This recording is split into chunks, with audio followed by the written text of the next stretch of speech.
কড়াই বসিয়ে দিয়েছি, দিয়ে দিলাম তেল, এই দেখো, আর দিয়ে দেবো এই যে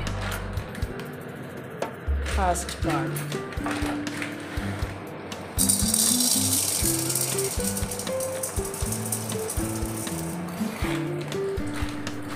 দিয়ে দিলাম, এবার হালকা একটু নাড়িয়ে নিলাম, এইবার দেব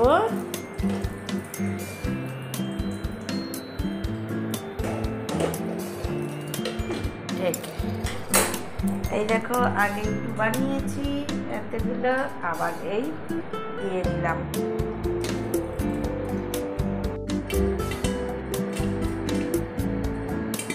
দেখো কি সুন্দর হয়ে যাচ্ছে।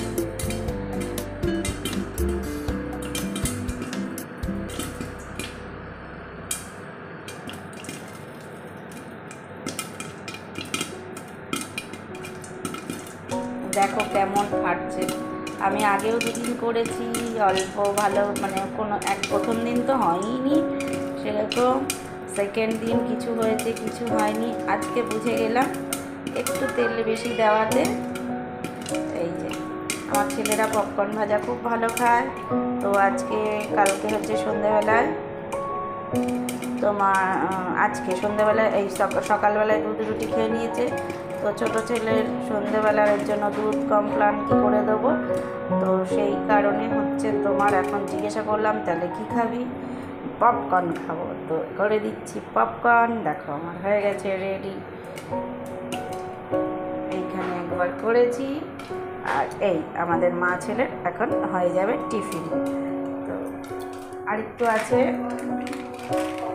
এটা কালকে করে দেবো। তো কে কে খাবে চলে আসে। আজকেরটা কি সুন্দর হয়েছে দেখেছি, গরমে দেখো খালি গায়ে। তো চলো আমি গ্যাসটা বন্ধ করে দিলাম, এইবার তোমাদের দেখাই কেমন হলো আমার পপকর্ন।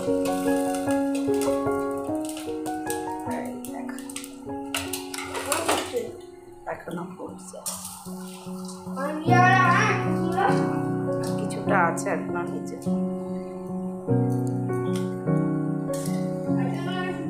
তখন একটা খুব সুন্দর হয়েছিল প্রথমবারেরটা, এখনো হচ্ছে।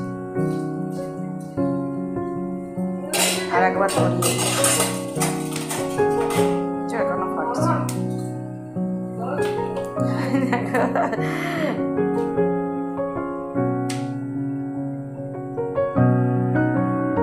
দেখো আর একবার বসিয়ে দিলাম, নিচে কিছু আছে বলে এই দেখো এখন আমার হচ্ছে, একদম আস্তে করে দিয়ে দেখো ফাটছে।